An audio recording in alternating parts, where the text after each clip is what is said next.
Hello बच्चों, बात करते हैं नीट 2019 का क्वेश्चन है the concept of omnis cellula e cellula was proposed by, किसने प्रपोज किया था? Rudolf Virchow, Theodor Schwartz, Leiden and Aristotle, ये सब ऑप्शंस है।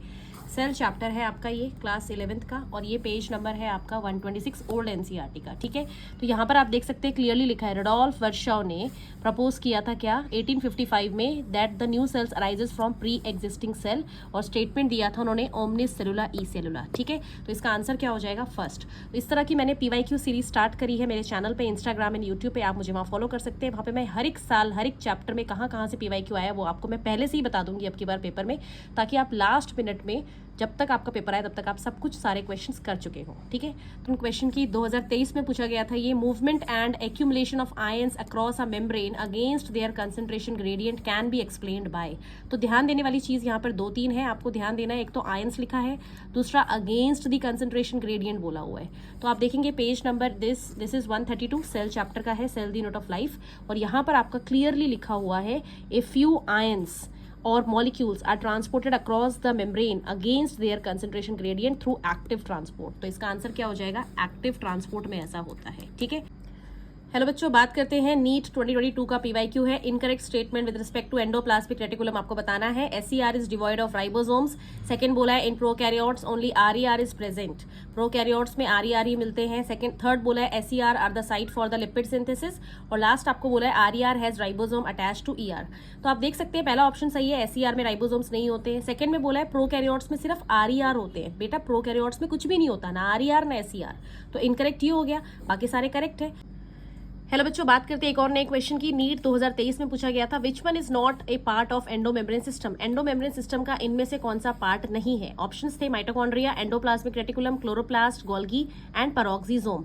तो आप देखेंगे दिस इज पेज नंबर 133। यहाँ पर एंडोमेम्ब्रेन सिस्टम में बोला हुआ है कि it includes endoplasmic reticulum, Golgi, lysosome and vacuole. इसमें एंडोप्लाज्मिक रेटिकुलम आता है, गोल्गी आता है, लाइसोसोम और वैक्यूल आता है। माइटोकॉन्ड्रिया नहीं आता, क्लोरोप्लास्ट भी नहीं आता और पेरोक्सिसोम भी नहीं आता। ठीक है, तो हमें वो बताने जो इंक्लूड नहीं होते हैं। तो इसका आंसर हो जाएगा mitochondria, chloroplast and peroxisome, ACE। ऐसे बहुत सारे ऑप्शंस थे, आंसर है ACE।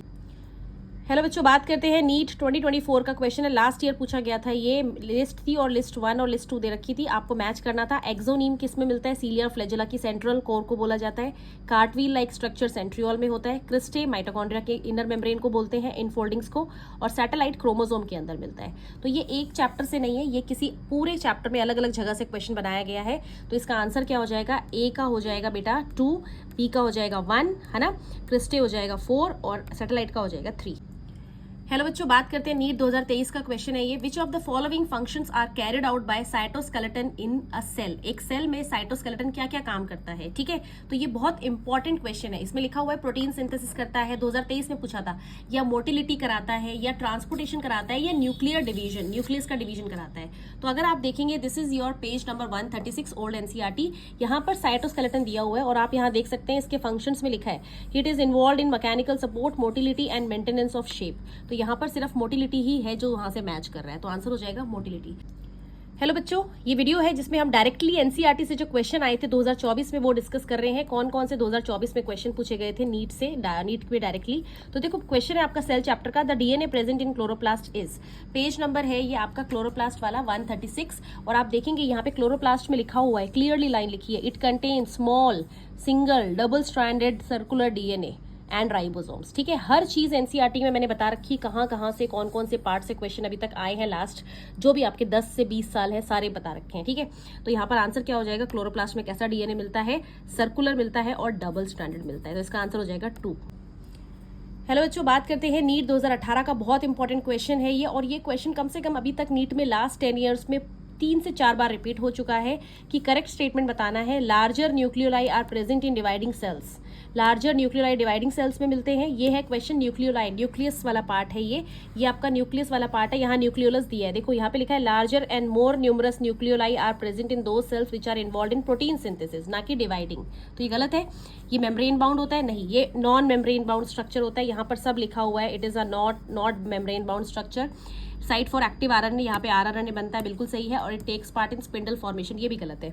It is the site for rRNA, यहाँ पे राइबोसोमल आरएनए बनता है, तो आंसर है इसका 3rd।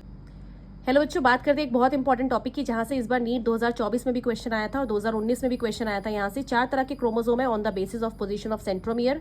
मेटासेंट्रिक होता है जिसमें सेंट्रोमियर बिल्कुल सेंटर में होता है और दोनों आर्म्स इक्वल होती हैं। सब मेटा होता है जिसमें centromere slightly away from the center है। One arm is short and one arm is long, जिसको शॉर्ट आर्म को पी से डिनोट करते हैं, लॉन्ग आर्म को क्यू से डिनोट करते हैं। एक्रोसेंट्रिक में centromere near to one end है। जो मैं लैंग्वेज बोल रही हूँ प्लीज रिमेंबर, वहीं से क्वेश्चन बनते हैं, उन लाइन्स पे ध्यान देना। Centromere near to one end है means it is very far away from the center. And one arm is very short, one arm is very long, पर उसको भी सिंबल उसके लिए भी स्मॉल पी और स्मॉल क्यू ही होता है। और टीलोसेंट्रिक होता है जिसमें सेंट्रोमियर एट वन एंड होता है, बिल्कुल एंड पे, टर्मिनल पे, और इसमें कोई लॉन्ग आर्म कोई शॉर्ट आर्म नहीं होती है। हेलो बच्चों, बात करते हैं 2018 का क्वेश्चन है ये आपका कोई एक स्पेसिफिक चैप्टर का क्वेश्चन नहीं है। इसको आप बायोलॉजिकल का लगा लो या सेल चैप्टर का लगा लो, ठीक है। इसमें पूछा था which among the following is not a prokaryote, कौन सा नहीं है। तो ऑप्शंस थे सैक्रोमाइसिस, माइकोबैक्टीरियम, ऑसिलेटोरिया या नॉस्टॉक। अब आप देखो, सैक्रोमाइसिस ईस्ट है, फंगस होता है वो तो प्रोकैरियोट नहीं है, क्योंकि प्रोकैरियोट्स में आते हैं बैक्टीरिया। तो माइकोबैक्टीरियम बैक्टीरिया है, ऑसिलेटोरिया भी साइनोबैक्टीरिया है और नॉस्टॉक भी साइनोबैक्टीरिया है। तो यहाँ पर आपको ऐसे ही करना पड़ेगा, इसको एलिमिनेट करके।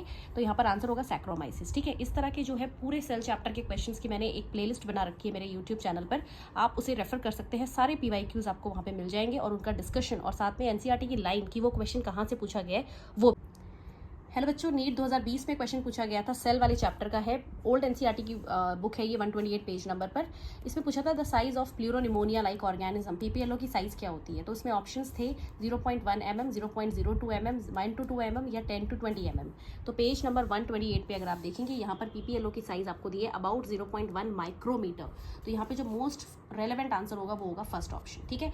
तो आपको सिर्फ लाइन्स को नहीं पढ़ना है बेटा, लाइन्स में नहीं, आपको डायग्राम्स के अंदर भी क्या डेटा दिया है वो पढ़ना है। 2020 का क्वेश्चन है ये, आप देख सकते हैं आपके सामने।